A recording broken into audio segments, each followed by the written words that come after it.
कोई बात नहीं शब्द, रंजीत चौधरी से हम बाद में निपट लेंगे। फिलहाल अभी तुम्हें और इशिका जी को पैलेस जाना चाहिए। मैं और पायल अभी मुंबई के लिए निकल रहे हैं। कबीर ने कहा तो पायल इशिका के गले लगते हुए बोली, अपना ख्याल रखना इशी, हम जल्दी मिलेंगे, बाकी की बातें हम बाद में करेंगे। कहकर पायल इशिका से अलग हुई और कबीर के साथ फार्म हाउस से चली गई। अब आगे शब्द इशिका के साथ कबीर के पुश्तैनी पैलेस पहुंचता है, जहां उसे पता चलता है कि सभी वहां से मुंबई जा चुके हैं। ये जानकर शब्द को बहुत बुरा लगता है, लेकिन फिर अपने बगल में खड़ी इशिका को देखकर वो सब भूलकर मुस्कुरा देता है। इशिका की आंखों में अभी भी आंसू थे। उसे अपने साथ कुछ देर पहले जो भी हुआ सब याद आ रहा था।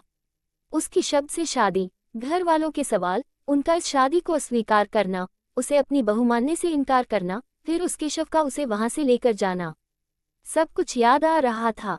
कुछ देर बाद इशिका अपने कमरे की खिड़की पर खड़ी थी। सब याद करके उसकी आंखों से आंसू रुक ही नहीं रहे थे।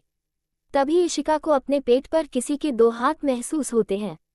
वो पीछे पलटती है तो शब्द का मुस्कुराता चेहरा था, जो उसे बहुत प्यार से देख रहा था।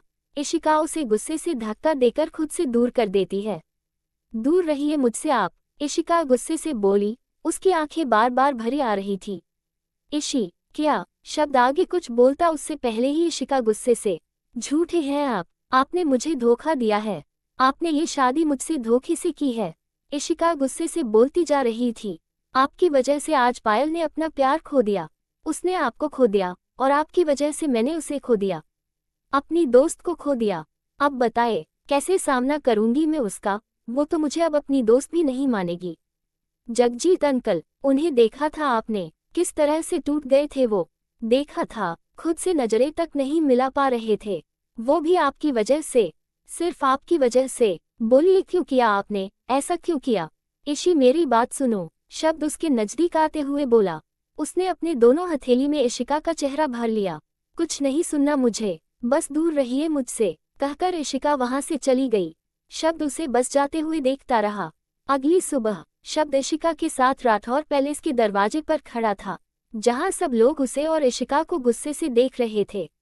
शब्द, आप इस लड़की को यहाँ क्यों लाए हैं? ये लड़की इस घर में नहीं आ सकती है, इससे कहिए कि ये यहाँ से चुपचाप चली जाए। आशा जी ने शब्द को देखते हुए गुस्से से कहा, तो इशिका की आंखों में आंसू आ गए। वो पलटकर जाने लगी तो शब्द ने उसकी कलाई पकड़कर उसे रोक लिया। माफी चाहूंगा दादी माँ, लेकिन इशिका यहाँ से कहीं नहीं जाएगी। इशिका अब मेरी पत्नी है और मेरे साथ इसी घर में रहेगी। शब्द भी अपनी नजरें झुकाए हुए बोला, तो ठीक है, तुम भी इस लड़की को लेकर इस घर से निकल जाओ। जगवंत जी शब्द के सामने आते हुए गुस्से से उसकी आंखों में देखते हुए बोले, मिस्टर राठौर। शब्द गुस्से से चीखा। माया जी तो मन ही मन बहुत खुश हो रही थी। शब्द, आवाज नीचे, तुम जानते भी हो तुम किससे ऊंची आवाज में बात कर रहे हो? जगवंत गुस्से से बोले, बहुत अच्छे से मिस्टर राठौर, एक ऐसे पिता से जिससे उसका बेटा बेहद नफरत करता है, एक ऐसे पति से जो अपनी पत्नी के मृत्यु के अगले दिन ही इस औरत से शादी कर उसे घर में ले आता है और उसे मेरी माँ बना देता है। शब्द ने माया जी की तरफ इशारा करके ये आखिरी की 2 लाइन कही थी। शब्द, जगवंत जी गुस्से से चीखे। बाकी लोग बस शब्द और जगवंत जी को बहस करते हुए देख रहे थे। वीर जी, ये क्या हो गया है अपने शब्द को? पहले तो ऐसा नहीं था, भाई साहब से डरता जरूर था, लेकिन इस तरह से उसके साथ बदतमीजी। भाभी के होने तक सब ठीक था, लेकिन जब से माया भाभी भाई साहब की लाइफ में आई है, सब कुछ बदल चुका है। स्नेहा जी ने धीरे से कहा, क्योंकि उन्हें भी शब्द की अपने पिता के साथ बदतमीजी बुरी लग रही थी। वही तो दुख मुझे भी है स्नेहा जी, मगर कर भी क्या सकते हैं, कहकर वीर जी भी खामोश हो गए। माया जी बहुत खुश हो रही थी, लेकिन रुद्राक्ष तो जैसे अपने आपे से बाहर हो गया था। वो आगे आया, शब्द, तू डैड से इस तरह से बात नहीं कर सकता। तू भूल जाए कि वो तेरे भी डैड हैं, लेकिन मैं कभी अपने डैड के खिलाफ तुम्हारे मुंह से गलत शब्द नहीं सुनूंगा, और वो भी इस 2 टके की लड़की के लिए जिसका तो करैक्टर ही खराब है। कभी तुम्हारे साथ तो कभी कब। रुद्राक्ष इतना ही बोला था कि तभी एक पंच रुद्राक्ष के मुंह पर पड़ता है। रुद्राक्ष एक तरफ लड़खड़ा कर नीचे झुक गया था। वो उठा और अपने मुंह पर हाथ रखकर देखा तो उसके हाथ पर खून लग गया था। उसके बाद शब्द गुस्से से रुद्राक्ष का काला पकड़ लिया। हिम्मत कैसे हुई तेरी मेरी इशी के बारे में ऐसा बोलने की? आज तो मैं तेरी जान ले लूंगा। कहते हुए शब्द उसके मुंह पर दूसरा पंच चढ़ा। वीर जी, राहुल और जगवंत जी आगे बढ़े शब्द को रोकने के लिए। स्नेहा जी माया जी के साथ सारा तमाशा देख रही थी। माया जी को भी अब शब्द पर गुस्सा आने लगा था। छोड़ो शब्द उसे, वीर जी उसे पकड़ते हुए बोले। जगवंत जी ने रुद्राक्ष को संभाल लिया था। नहीं चाचू फ्रेंड, आज कोई बीच में नहीं आएगा। आज तो मैं इसकी जान लेकर रहूंगा। हिम्मत कैसे हुई इसकी मेरी इशी के बारे में कुछ भी बोलने की। शब्द गुस्से से रुद्राक्ष की तरफ देखते हुए बोला और फिर उसे मारने के लिए आगे बढ़ा। वाह, सच में क्या सही फंसाया है तुमने इशिका शब्द को, लेकिन क्या कर सकते हैं, तुम हो ही करेक्ट लेस। रुद्राक्ष इशिका को देखते हुए बोल ही रहा था कि फिर से उसके मुंह पर जोरदार पंच पड़ा।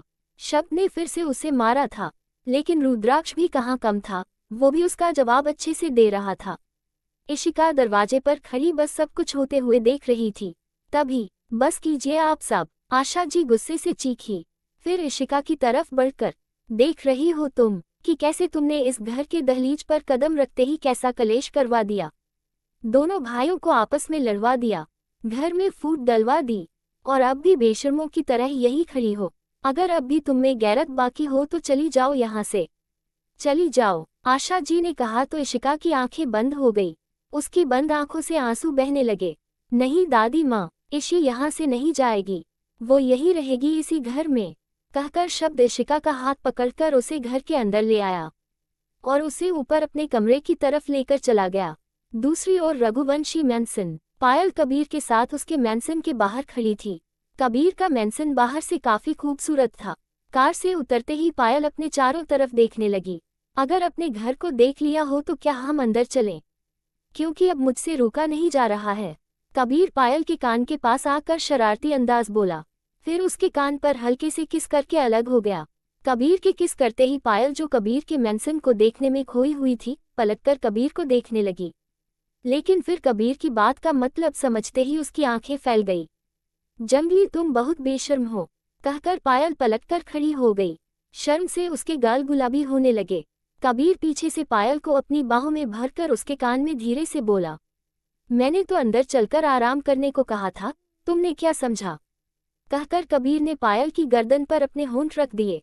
अपनी गर्दन पर कबीर के होंठ महसूस होते ही पायल की आंखें स्वतः ही बंद हो गई और उसकी गर्दन एक तरफ थोड़ी सी झुक गई। कबीर, अंदर चलें, पायल अपने होंठ को अपने दांत से काटते हुए बोली। कबीर रुक गया। उसने पायल को पलटकर अपने सामने किया और उसके होंठ पर अपने होंठ रख दिए। राठौर पैलेस शब्द अपने रूम में था। इशिका अब भी वैसे ही दरवाजे पर खड़ी थी। उसकी आंखों में आंसू था। शब्द इशिका को ही देख रहा था। उसे समझ नहीं आ रहा था कि वो क्या करे। कुछ देर बाद शब्द अपनी जगह से उठा और इशिका के करीब आया। इशी, तुम ठीक हो? अगर तुम बात करना चाहती हो तो हम बैठकर बात कर सकते हैं, शब्द इशिका का हाथ पकड़ते हुए बोला। लेकिन इशिका ने कोई रिएक्ट नहीं किया। वो उसे लेकर बेड के पास आया, उस पर उसे बैठाकर खुद भी उसके बगल में आकर बैठ गया। इशिका ने अपनी नजरें नहीं उठाई। वो वैसे ही बैठी जमीन को ताड़ती रही। इशी, आई एम सॉरी, शब्द उसके हाथ पर अपने हाथ से थामते हुए बोला। सॉरी, बस इतना ही। शब्द, सर आपको पता भी है आपने किया क्या है? आपने मुझसे मेरा सब कुछ छीन लिया। मेरा तो पहले ही सब कुछ छिन चुका था। फिर मेरी लाइफ में पायल आई, उसकी दोस्ती आई, उसका मेरे प्रति प्यार और केयर आई। जगजीत अंकल, उन्होंने तो मुझे पायल से भी पहले रखा। वो मुझे पायल से भी ज्यादा प्यार करते थे, लेकिन आपने सब बर्बाद कर दिया। इशिका गुस्से से बिना शब्द की तरफ देखे बोल रही थी। कुछ भी खराब नहीं हुआ है इशिका, सब ठीक है। पायल तुमसे कभी दूर नहीं गई थी। हाँ, अगर कुछ खराब हुआ है, अगर कुछ टूटा है तो मेरी दादी माँ का दिल टूटा है। जगजीत अंकल का भरोसा टूटा है, लेकिन उनका प्यार तुम पर से कभी कम नहीं हुआ। शब्द इशिका के चेहरे को अपने हाथों में लेते हुए बोला। इतना आसान है ना आपका ये सब कह देना, लेकिन मुझसे पूछिए, मेरी नज़र से देखिए तो आपको दिखेगा कि सब खत्म हो गया, सब बर्बाद हो गया, कहकर इशिका उठकर वहां से वॉशरूम के अंदर भाग गई और वॉशरूम का दरवाजा बंद करके उस दरवाजे से लगकर बैठ गई। इशिका अंदर बैठी रो रही थी। शब्द बस उस दरवाजे को बेड पर बैठा घूरता रहा। उसकी आंखें भी नम हो गई थी। जारी है लेखिका प्रियंका गुप्ता। आज का भाग आपको कैसा लगा कमेंट करके जरूर बताइएगा। तो मिलते हैं अगले भाग में। और जिन लोगों ने मुझे सब्सक्राइब नहीं किया है, अभी कर लीजिए ताकि आपको मेरी कहानियों के नोटिफिकेशन सबसे पहले मिल सकें। Thanks for watching.